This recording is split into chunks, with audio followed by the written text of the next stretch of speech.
annagu kulama socono suldaana sidaan uguma aha manaan diran shaqadeedana kuma jiro kulama socono hadal nin hunguri qaatay annaga suldaana uguma aha suldaana uguma aha annaga ereyga labaad uu yiri ninkii aan wadani u codayno habaar baan kugu ogahay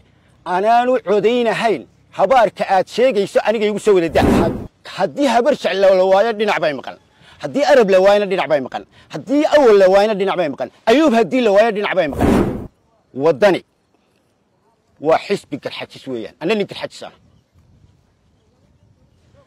anigu waan ku jiray markii hore xisbiga wankiisana koow baan ka ahaa maanta laakiin kuma jira markaan qaladka arkay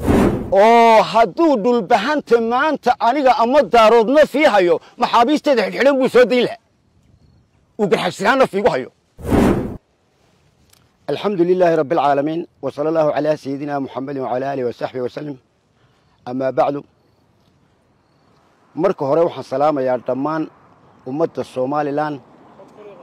مامول إيا شعب دولة إيا شعب وحن سلامة يا مركو قول رئيسة مركو حكته وحن سلامة يا تيفيقا يا شغالهيسة سلام بعد سلام qodobada aan ka hadlayo waxaan doonayaa hadii Ilaahay yiraahdo ilaa 3 qodob 4 qodob hadii Ilaahay yiraahdo aan ka hadlo qodobka ugu horeeya aan ka hadlayaa waxa weeye Suldaan Daawud oo garaad jaamac yiri ninkii yiri Allahumma salli ala Muhammad ninkii yiri isagoo oo salaad ciidad ku jiro dadka tukinaya reeshay xisaaq dhigoodu waa xalaal خالي قلين تسيي سلطان داود خالي قلين سيي قضب كواد إن كهذا يواكا سلطان داود خالي قلين مو بحن حالنا مو بحن أن النجا أيا خالي قلين إن الرئيس حسحاق أنتو إرجع سجاري قار أهان خبر شعلو خالي قلين ونجسمان كسيننا وإن كرالي النقدان النجو كل ما سعنو سلطان السلام وجماعة أها منان درن shaqadeedana kuma jiro waa ina ka raali ahaataan dhammaan reesha xisaaq dhammaan gaar ahaan habar jeclo haddii aan sii qodobeeyo oon sii kordhiyo waxa weeye habar jeclo maanta dagaal baa haysta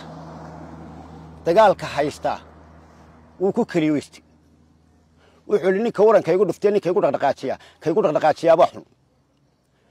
راشي حسحاق قرب بيكوليهن هيل بيكوليهن هو بيكوليهن وولال كلوه إره هراء أنا قد عي أو عدق وديري ولوان كسوة الشرنا إذن أنا كهذا سلطان كيري أنا سلطان جودة وما تهدني لو حرالي قلني يا كي عين كايري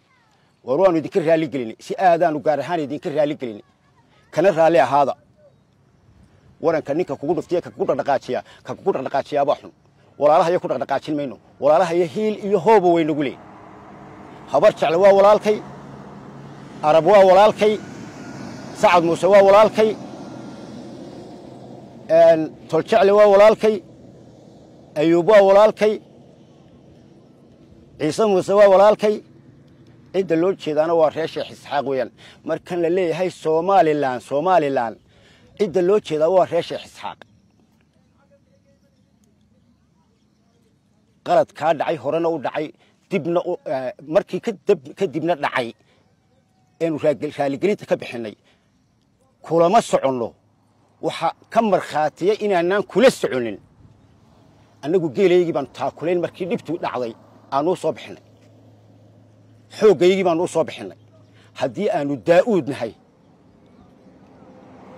وحن أصبحنا جيل يجي بقول لا تنهلات بان سودي أو عيدا كيجا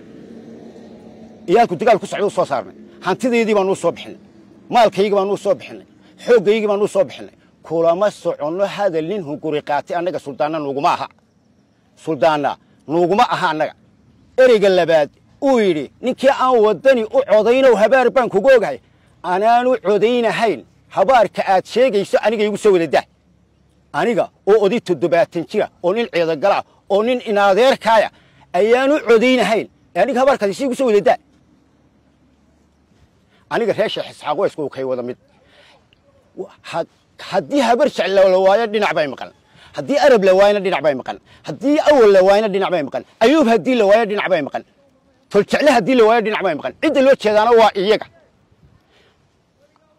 war anigu waxaan u arkaa hadalkaasi inuu hadal bulaacad ku dhacay yahay bulaacad halkuu ka soo baxayna suldaan baad sheegaysaan inay ka sii daran tahay intaasi taasaan idinku soo gabagabeeyey raaligelinta qodobka labaad ayaan u guurayaa qodobka labaad waxa weeye waddani waa xisbi garxajis weeyaan anna nin garxajis ah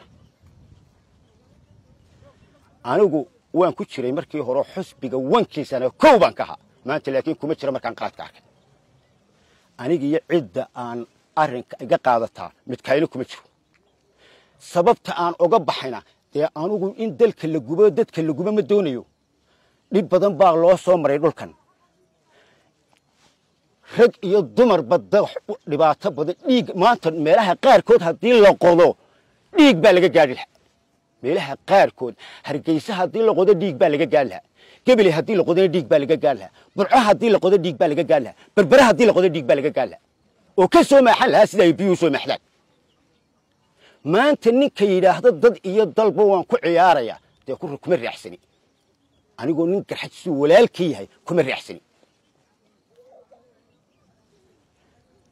markaan qodobadaa sii faahfaahiyo sababtaanan ugu raacsanay waxa weeye ninku qofku markuu cod doonayo horta waxa weeye kursi marka aad doonayso kursigu dal iyo dad buu u baahan yahay haddaanad dal iyo dad haynin kursigu ma cirkii dhulka dhexdoodu yaalla oo iska qaadanaysaa maya weeye waa in dalka iyo dadka la ilaaliyo marka ugu horeysa weeye